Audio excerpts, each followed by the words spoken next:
All right, ladies and gentlemen, time to do some real work. So, first things first, we have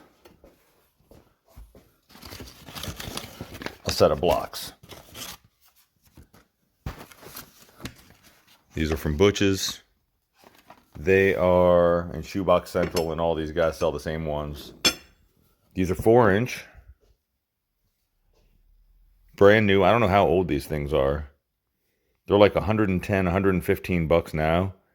And I paid 50 bucks for them. So those are 4-inch blocks. They're actually 3 and 3 3/4. And they came with the nuts. They did not come with the washers. So I went ahead and went to Ace and bought some of the thick 1/2-inch washers. Nothing special. But that's for the rear, because I wanted to do the rear the cheapest way I possibly could to get it down and see how much lower I need to go or whatever. I'm 99% sure I'm going to bag the rear or do coil springs, link suspension and coil springs. I just haven't decided yet. For the front, got Aerostar coils. These are the CC850s. It's supposed to ride awesome. They're variable rate and all that. Got them from Amazon they were like 115, 116 after tax and all that. Only problem is they didn't come with this divider. So they were smashed together. I don't know if that's showing up on camera. Looks like ass. All chipped up. I don't think it's going to rust. I hope it doesn't rust. I mean, I could paint it, but the paint's just going to flake off as soon as they flex. So, not a huge deal, I guess. Got these from Shoebox Central. I think they were $5 or $6 a piece. The isolators that go up on top that the springs sit on. And I got these alignment brackets from Shoebox Central for like 50 bucks or so, because I'm sure my camera's going to get thrown out of whack once these are on. And also, I'm probably going to flip the uprights. I talked to Fat Man about getting the dropped steering arms and all that. I think they're like 180 bucks for the steering arms. Kingpin kit's 50 or 60 bucks, and you're good. So that's my plan for the front. Drop springs, flipped uprights. That should get me down about 5 inches. 5 or 6 or something like that. I don't know exactly how much. And bag the rear eventually. So here's where we're at so far. I did this on all 4 corners, all 4 tires. To that point right there, the X marks the spot. This is sitting at 31 5/8 inches. And the passenger side rear, 26, and what's that? 5/8. Now they're all going to be different because I just slapped the tape on there and measured. So it's just to measure the drop. 24 7/16 and 30 3/8. So we shall see what kind of drop we get. And this will be official. I think this thing's sitting at stock height, I think. Looking at fully restored 49 coupes, the fenders sit right on the tires about the same spot. Like the rear's right about the same spot on the tire, and the front sits right about at the same spot if you're going by the bottom of it to the rim compared to the rim. So rim size and all that shouldn't matter. What else? It's probably not going to show up right now, but the bolts to get those spacers in are inside here. Pretty much like one there and one there. So I got a crap load of gunk cleaned off of there to get ready to unbolt them. Let's see if it's showing up here. Nothing. Yeah, you can't see them at all. But I kept hearing about how the 4-inch blocks gave you no travel. So I measured both sides on the rear from the axle to the frame, and I'm at about 7.5 inches. So the 4-inch block will still give me 3 inches of travel, which is fine. I'm going to have to cut the bump stop down, but who cares? The drive shaft to the center cross member over the drive shaft is almost 5 inches. It's like 4 3/4 or something like that. So you lower the back end 4 inches, that's probably going to lower about 2 inches. You get 3 inches of travel, that's going to be about 1.5 inches of travel. So I'll be good. The drive shaft shouldn't touch before the axle smashes the frame, which is fine because that's what the Chevy was doing, and it only sucked over really, really sharp bumps. So it's time to get to work. I'm going to start in the rear because it's kind of late right now, and that's the fastest one to do. Get the tires off, cut the U-bolts off, drop the axle down, put the spacers in, or lift the axle up rather, put the spacers in and bolt it all back together. You're done. Not much to it. The front's going to be a little bit more involved with those camber plates, plus I have to measure for alignment and all that crap. So let's get to it. All right, back end is jacked up.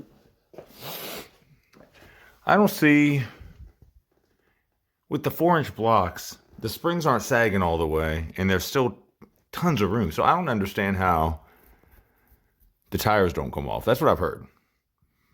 So we're going to find out.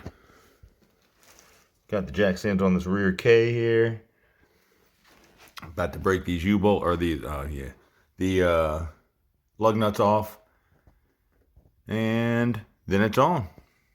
All right, be right back. All right, wheels are off. The brakes are all rebuilt. I mean, I'm still going to redo the master cylinders, but the hardware is still good. Or the wheel cylinders, rather. The hardware is good. Let me see. The lines, while they're bent real crummy, they're brand new. So for now, I think I'm going to leave them. I'm probably switching to disc brakes in the front eventually. In which case I will, that looks like shit. What is that? Look at that skinny pipe. In which case I'll redo the lines anyway. But for now I'm just redoing the wheel cylinders. Still undecided about the master cylinder. But now that I'm saving money on the drums, hopefully the drums and the shoes, hopefully the fronts are the same, in the same condition. I know those drums are like $150 a pop. That's not an option. So, all right, let's get to cutting U-bolts. Gone. And here's one side cut free. So, for those of you who have never done it, you bust off your angle grinder and you go to work on it. Don't put a lot of pressure. It looks like I cut right there, but I promise I didn't. That's just where it... That first one, it sounds like an explosion each time they pop. Just make sure you're not over it. I've never had one come up and try and get me or anything like that, but that's one of those things where you never know until it's too late and you found out the hard way. You know what I mean? So you can just rotate that out and it should drop right out of the bottom. There's one side, got to hit the other side. And this bad boy is ready to be raised up and put the blocks on. Clamp her down, call it a day. Hopefully the drive shaft angle is not way out of whack. That we will find out, because I didn't think to take the angle finder and measure it. But if we have a vibration, I'll deal with it when the time comes. All right, back to work. All right, so I ended up doing some family stuff, and I'm back out here, and it's too late to use the cutoff wheel. But the nuts came off the U-bolts with like zero effort. Not a bad way. I used a breaker bar to break them loose, but they didn't squeak. They didn't put up any kind of fight. And once they were broken loose, I just used the ratchet. So now I'm going to use a hammer, try and tap them up if I can, and get them off of there. So it's like the home stretch now for the blocks. So let's get that done real quick.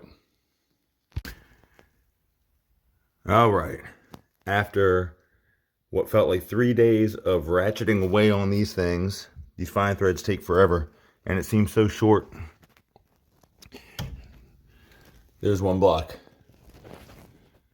So now my concern is the pumpkin going to hit the floor? That I did not account for. I'm going to have to cut this down probably to a 1/2 inch or so. That'll give me a little bit of travel. Yeah, I might have to bend this brake line down some as well. But other than that, I'm good. I think. I hope. Yeah, we got plenty of room at the drive shaft. So anyway, there's one side pretty much in. I haven't torqued it down yet. I'm going to go throw the other side in. And then we're good. Okay, here we go. All right, got both sides on. Here's this side right there. I didn't realize this side was jacked up like 8 inches, so it gives a lot more clearance than I initially thought. Like a lot more, tons more. But now I have to, whoops. Now I have to cut the U-bolts down some because my socket, it's a deep socket, but it's too short. I might invest in a set of extra long sockets if they make them. It's just a regular impact socket that I'm using, like a regular deep well impact. But it's not, it's too short. So I'm going to cut those off and then start torquing. It gets torqued down to 80 pounds. And done.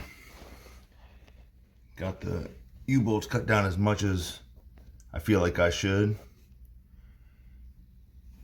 I'm hoping I'm not below the scrub line with these 16-inch wheels, but we'll see. I know on my Chevy, I was like a 1/2 inch below the scrub line. We'll find out.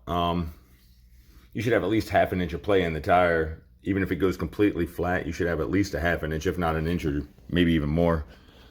So, we're about to get all these bolts out from under here and start compressing it and see how high it goes once it's completely off these jack stands. So let's find out.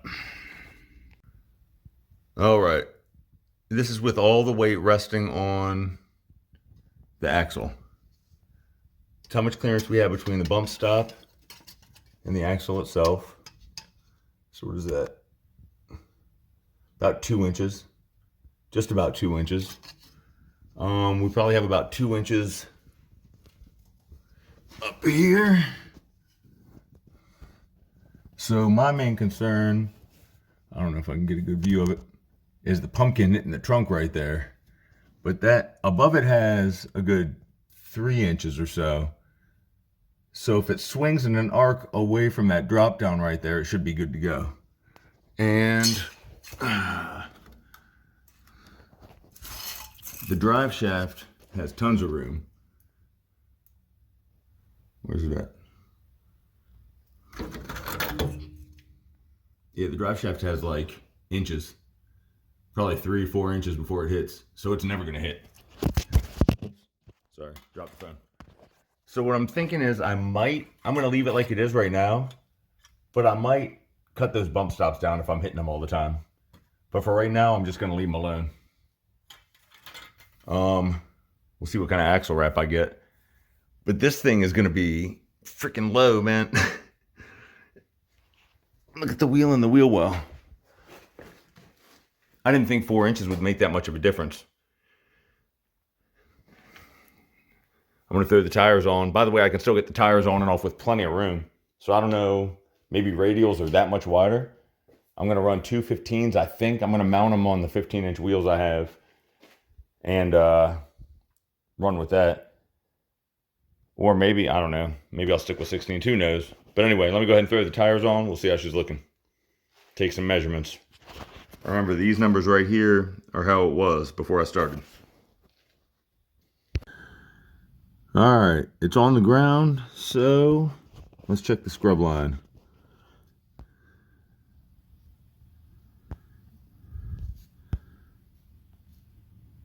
The shock hanger is definitely, or the shock, whatever, lower shock mount, whatever you want to call it, is definitely 100% below the scrub line.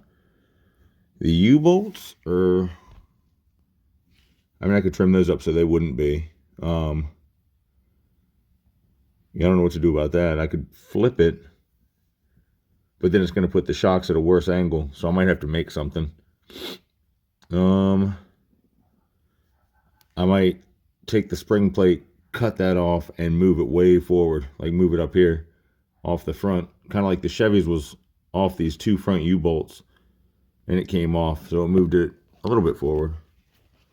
Let's see if I can get this side. Where's it at?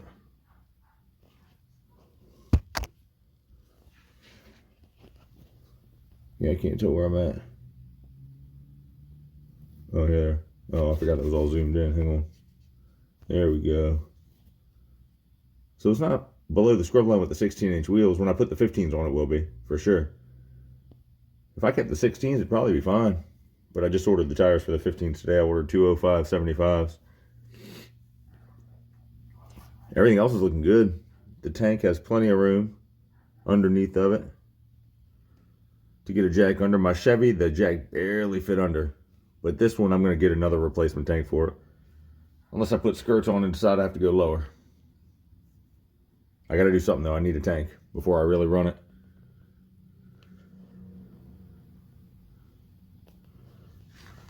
The cross member, you can't really see that at all. It's got plenty of room though. So now, on to the front.